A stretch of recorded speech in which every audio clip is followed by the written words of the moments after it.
तुम्हारी दुआएं कबूल हो जाए? मैं भी चाहता हूं। डर रहे हो तुम तो कि पता नहीं किधर लिपट जाए हम। मैं भी चाहता हूं कि तुम्हारी दुआएं, चलो हम लोग अजमेर शरीफ जाते हैं, साबिर पाक में जाते हैं, मियां हुजूर में आते हैं, कहां कहां जाते, और जाना चाहिए यार। इन बुजुर्गों में दुआएं कबूल होती हैं। बेशक बेशक। अल्लाह वालों की मज़ारात पर जाया करो। मगर एक बात सुन लियो, मज़ारात पर जाना ना अहनाफ के नजदीक मर्दों का जाना जायज है, जी, जी, औरतों जी। का जाना जायज नहीं है। बोलो बोलो, औरतों का जाना जायज नहीं है। और ये जो औरतें मज़ारों पे अगरबत्ती लिए घूम रही हैं, ये मोमबत्ती और चिराग क्या क्या लिए घूम रहे हैं, जैसे छुट्टा बिजहार, ऐसे ये जो घूम रही है, ये तो अमेरिका से आई होंगी यार, इंग्लैंड से आई होंगी, इंग्लैंड से। ये हमारी तुम्हारी बहन बेटियां नहीं है क्या? जी, तो जी, घर में नहीं बता सकते हो तुम? मगर ना, तुम कहां बताओगे? वो उल्टा बता रही है, कह रही है मुझे बशारत हुई थी, बशारत मैंने ख्वाब में देखा 7 जुमेरातें करूंगी, 7 जुमेरातें। तो तुम उससे बड़ा ख्वाब बयान कर दो कि मैंने बशारत देखी है तुझे 11 जुमेरात लट फेरूंगा। मगर देखभाल के बशारत सुनियो, कहीं पता चले अपने पे लट फिर जाए। यार मजाक बना के रख दिया, हालात बिगाड़ दे। मर्दों का जाना जायज है, जाकर के दुआएं मांगो अल्लाह वालों के वसीले से। अल्लाह वालों के करीब में रहमत बरसती है, बरकतें होती हैं, दुआएं कबूल होती हैं। मगर दड़ियाल वालों, बहुत सारी बारगाह में तुम गए हो, मगर एक बारगाह का पता मैं बता दूं, एड्रेस मैं बता दूं, जहां पर 100 के 100% दुआ कबूल।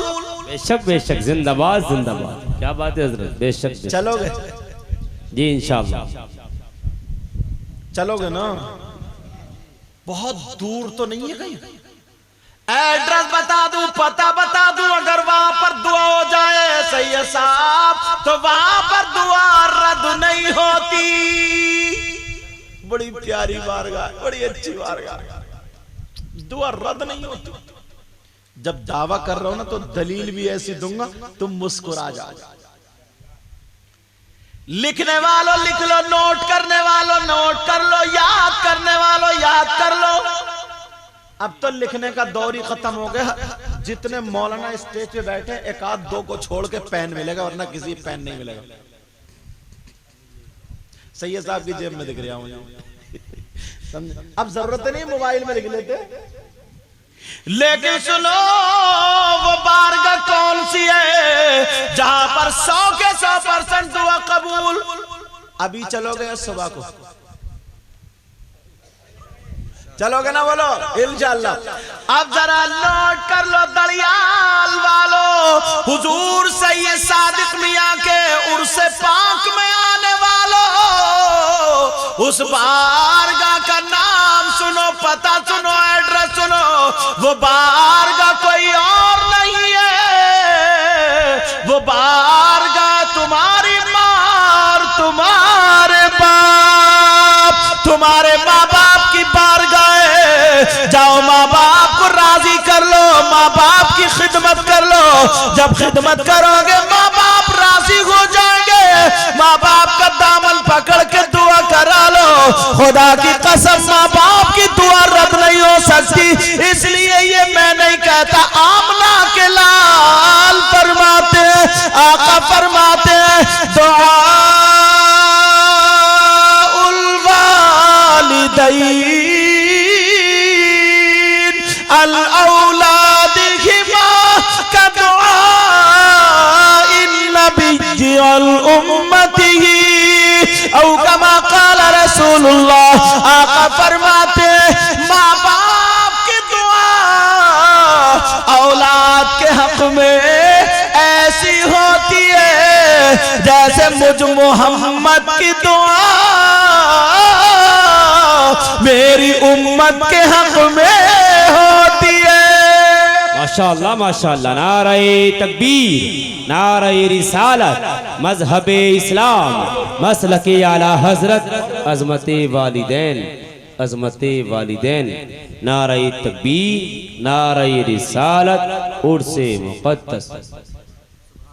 मेरे मोबाइल घड़ी में 1:29 हो गए। क्या इरादा? चलो इंशाअल्लाह। मैं कह रहा था सैयद साहब की भी हो जाती थोड़ी। अच्छा चलो, कह रहे हैं सैयद साहब के हिस्से में दुआ रह गई। चलो, और दुआ की बात चल रही है, दुआ की मगर इतने तुम भोले हो, इतने सीधे हो ना। अम्मा अब्बा को तो तुम ऐसा समझते हो जैसे खटारा टेम्पू, खटारा जुगाड़ू। अम्मा अब्बा को कम मत समझो, ये मेरी बात नहीं, नबी की बात है। ये नबी फरमाते हैं माँ बाप की दुआ औलाद के हक में ऐसी है जैसे मुझ मोहम्मद की दुआ मेरी उम्मत के हक में होती है। इन उलमा की मौजूदगी में एक बात बता दूं तो तुम्हें माँ बाप की अहमियत का पता चल जाएगा। बताऊं, मुझ जैसे हजारों मौलाना और हजारों पीर, अच्छे अच्छे पीर, नकली पीरों की तो बात ही नहीं कर रहे हो, उनको तो गला घोट के मार डालो। छोड़ियो मत एक को भी नकली पीर को, जाम लताड़ लताड़ के मारियो। सही बता रहे हो, इतनी गुंडागर्दी फैला रखी है इन कमतों ने, मत पूछो। मिल जाए ना तो उधर रपटाओ कौन कौन सी नदी है। लेकिन सुनो,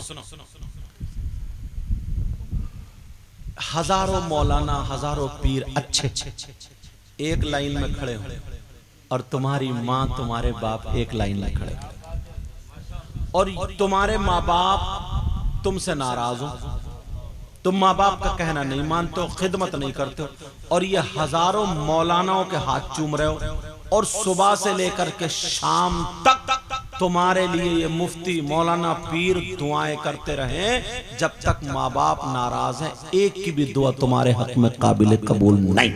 जी जी जी जी, बेशक। टकरा लियो पूरी दुनिया के मौलवियों से, और गलत हो तो मुझे बुला लो। समझ रहे हैं ना मेरी बात? मैंने बड़ी बात बता दी। तुम अपने माँ बाप को इतना, अगर कोई भी बात हो ना बैठ रहिए चुप के। अम्मा को ऐसा, एक बुद्धू मियाँ थे ना, बुद्धू मियाँ, तो बीबी में और अम्मा में थोड़ी चल पड़ी। अब ना तो अम्मा ही चुप रही है ना बीबी चुप रही है। ये क्या करे, ये फैसला करने पे मजबूर। अब बैठा बैठा बैठा बैठा, थोड़ी देर हो गई, सुनते सुनते बीबी की तरफ को हाथ जोड़ के बोला, ओ मेरी माँ चुप जा। ले बोला भी तो क्या बोला, बीबी हो गई अम्मा। हाथ जोड़ के बोला, ओ मेरी अम्मा चुप जा। अब अम्मा को क्या बोला वो भी सुन लो। बीबी से बोला, ओ मेरी माँ चुप जा, और अम्मा को बोला ये तो कुतिया भौंक रही है, भौंकने दे। अल्लाहु अकबर, अल्लाह अस्तगफिरुल्लाह अस्तगफिरुल्लाह अस्तगफिरुल्लाह। अम्मा हो गई कुतिया। इस बेवकूफ से ये पूछो, तू अपने आप को गाली दे रहा, जब अम्मा कुतिया हुई तो तू भी तो पिल्ला ही हुआ। बात सही है। कुतिया का बच्चा इंसान होता क्या?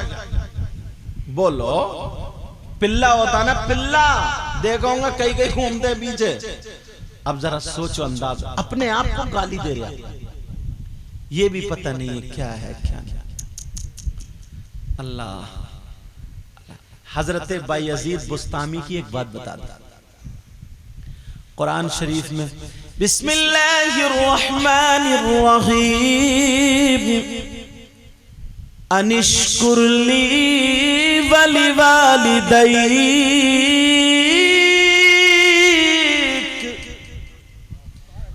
अल्लाह फरमाता है मेरा शुक्र अदा करो, अपने वालिदैन का शुक्र अदा करो।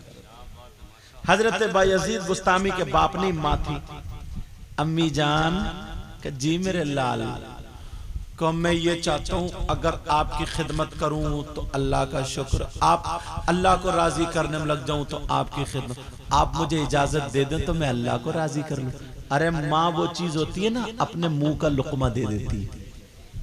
कब मेरे लाल ठीक है जाओ, मेरी तरफ से इजाजत, अल्लाह को राजी कर लो। वो उन्होंने सोचा मस्जिद में जाऊं तो कोई ना कोई मिलेगा, मदरसे में जाऊं वो जंगल को निकल गए। और पहले बुजुर्ग जंगल को ज्यादा जाते थे। क्यों? जब वहां ना औरत मिलेगी ना कोई जंगल में अल्लाह अल्लाह अल्लाह। हजरत बायजीद बुस्तामी 12 साल और एक रिवायत में 20 साल 12 साल तक अल्लाह अल्लाह अल्लाह अल्लाह करते रहे, इबादत पे इबादत। 12 साल में मूछें नहीं बनेंगी, बाल क्या से क्या हो जाएगा, सुर्ख सफेद थे। जब 12 साल के बाद आए, माँ ने अपने बेटे को देखा तो आंखों में आंसू आ गए। कहा मेरे लाल तुझे क्या हो गया, तूने कुछ खाया नहीं? कहा माँ भूख लगती थी तो पत्ते खा लिया करता था, मैं सिर्फ अल्लाह अल्लाह इबादत में लगा। माँ कहने लगी मेरे लाल फिर तो तुझे करामत विलायत मिल गई होगी। माँ अभी तक कुछ भी नहीं मिला, कोई ऐसा मामला नहीं मिला। माँ और रो दी, मेरा बेटा 12 साल जुदा रहा फिर भी कुछ नहीं मिला। ओ सोने प्यारे बेटे जरा करीब आ जा। माँ ने अपने बेटे को सीने से लगाया और लगाने के बाद बगलों से हाथ निकाल के कहा अल्लाह ये मेरा बेटा है, मेरे सफेद बालों की लाज रख ले। ऐ अल्लाह मेरा बेटा 12 साल पत्ते खाता रहा, ऐ अल्लाह तू इसे विलायत से नवाज दे। जब इतनी दुआ मांगी हजरत बायजीद बुस्तामी फरमाते 12 साल जंगल में इबादत करता रहा, मुझे वो नहीं मिला जो माँ ने एक मर्तबा 2 मिनट सीने से लगा करके दुआ दे दी तो मेरा बेड़ा पार हो गया। सुभान अल्लाह सुभान अल्लाह, माशाअल्लाह माशाअल्लाह, सुभान अल्लाह। माँ ये चीज होती है। बोलो आज के बाद माँ बाप को सताओगे तो नहीं। हुजूर सैयद सादिक मियाँ के उर्से पाक, हालांकि मैं चाहता तो इन्हीं की तारीफ में और हाँ असल में अल्लाह वाले जो है ना, चाहे वो तीजा हो 10वां हो 40वां हो, उसको उर्से पाक बोला जाता है। क्या बोला जाता है? उर्से पाक बोला जाता है। ठीक है, उर्से पाक ऐसा नहीं है कि 1 साल के बाद ही हो या 10 साल के बाद ही हो। जो भी फाता होती है ईसाले सवाब होता है ना बुजुर्गों का, अल्लाह वालों का, उसको उर्से पाक से याद किया जाता है। बेशक बेशक जो किससे याद किया? उर्से पाक से। हम वैसे बताया हजरत ने सैयद साहब ने कि ये चहल्लुम की फातिहा है, चहल्लुम की फातिहा, ताकि लोग इस बात में शक में ना हो जाएं कि कहीं उर्से पाक तो निराले शमिया और आरिफ में उनका उर्से पाक होता और हजरत उर्से पाक बोल रहे हैं। मैं इस निस्बत से बोल रहा हूँ, अच्छा क्योंकि आले रसूल हैं, सैयदजादे, चहल्लुम की फातिहा जिसमें 40वां बोलता, ताकि मैं साफ कर दूं, इनका मकसद ये था।